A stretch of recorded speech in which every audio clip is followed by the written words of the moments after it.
Light बंद करून कशाला बंद बसलाय? लाईट कशाला बंद केली तुम्ही? लाईट कशाला बंद केली? लाईट कशाला बंद केली?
नमस्कार मित्रांनो, विनोद तावडे हे आता चांगलेच अडकलेले या आजच्या निवडणुकीच्या रणधुमाळीत दिसत आहेत. खरं तर विनोद तावडेंना 5 कोटी रुपयांसोबत पकडल्या गेले. त्यांच्या डायरीमध्ये 15 ते 20 कोटींच्या नोंदी आढळून आलेल्या आहे असे आरोप बहुजन विकास आघाडीचे हितेंद्र ठाकूर आणि त्यांचे उमेदवार क्षितिज ठाकूर यांनी केलेले आहेत. एकूणच विनोद तावडे नेमकं या सगळ्या फास्यामध्ये कसे अडकले जाणून घेऊया या व्हिडिओच्या माध्यमातून. इत्तंभूत माहिती आपल्याला घ्यायची, कसे विनोद तावडे तिथे पोहोचले, कसं लोकांनी त्यांना घेराव घातला आणि रंगेहात त्यांना पकडले, समजून घेऊया या व्हिडिओतून. नमस्कार, मी डॉक्टर महेश. आपण बघत आहात गोष्ट छोटी पण डोंगरा एवढी. तर मित्रांनो, काल प्रचाराची रणधुमाळी संपली, सगळ्या प्रचार तोफा थंडावल्या आणि आजचा दिवस म्हणजे गेम चेंजर दिवस असतो. आजच्या दिवसामध्ये भेटी गाठी आणि काहीतरी आपलं सुमडीमध्ये कार्यक्रम करायचं हे सगळ्या राजकीय लोकांनी ठरवलेलं असतं. परंतु वेगवेगळ्या पक्षातील मोठ्या नेत्यांनी मतदारसंघ सोडणे हा खरं तर निवडणूक आयोगाचा नियम आहे. परंतु कुठेतरी विनोद तावडे या नियमाला डावलून नालासोपारा येथे गेलेले होते.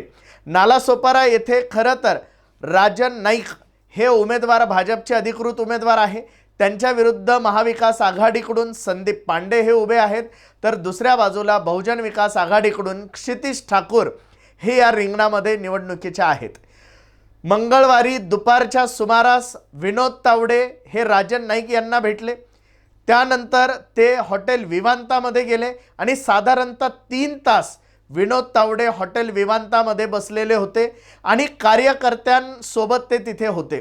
परंतु क्षितिज ठाकूर व बहुजन विकास आघाडीच्या कार्यकर्त्यांना कुणकुण लागली की विनोद तावडे या हॉटेलमध्ये बसून पैसे वाटताय. क्षितिज ठाकूर आणि हितेंद्र ठाकूर यांच्याकडे ही बातमी जेव्हा गेली तेव्हा त्यांनी खरं तर याकडे दुर्लक्ष करायचं ठरवलं. कारण एवढा मोठा राष्ट्रीय नेता, एखाद्या महाशक्ती असलेल्या भाजपचा पैसे वाटायला तर इथे येणार नाही असं त्यांना वाटलं.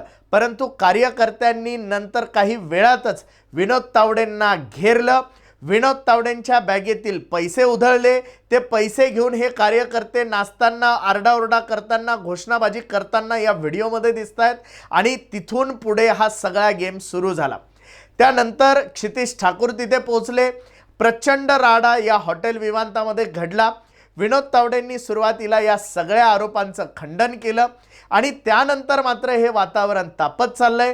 आपली एक डायरी यांच्या हाती लागलेली आहे. त्या डायरीमध्ये साधारणतः 15 ते 20 कोटींचे उल्लेख तिथे दिसत होते आणि असं सगळं अडकल्यानंतर विनोद तावडेंनी हितेंद्र ठाकूर यांना 20 ते 25 कॉल्स केले, मी तुमची माफी मागतो पण मला जाऊ द्या, इथपर्यंत विनवण्या केलं, असं हितेंद्र ठाकूर यांनी पत्रकारांना सांगितलेलं आहे.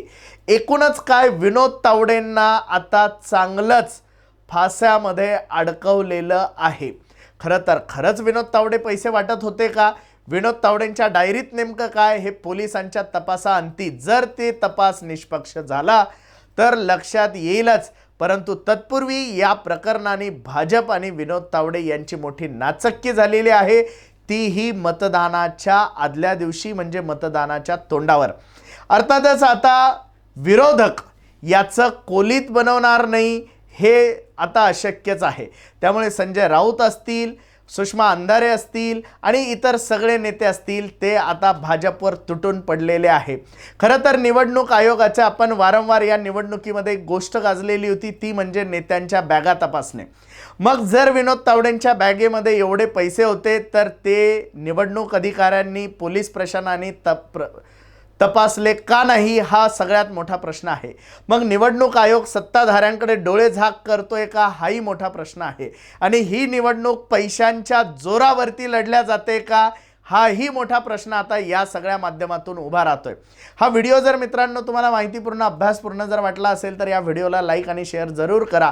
अजूनही जर आपण आमचं हे चॅनल जर सबस्क्राईब केलं नसेल तर या चॅनलला नक्की सबस्क्राईब करा. धन्यवाद.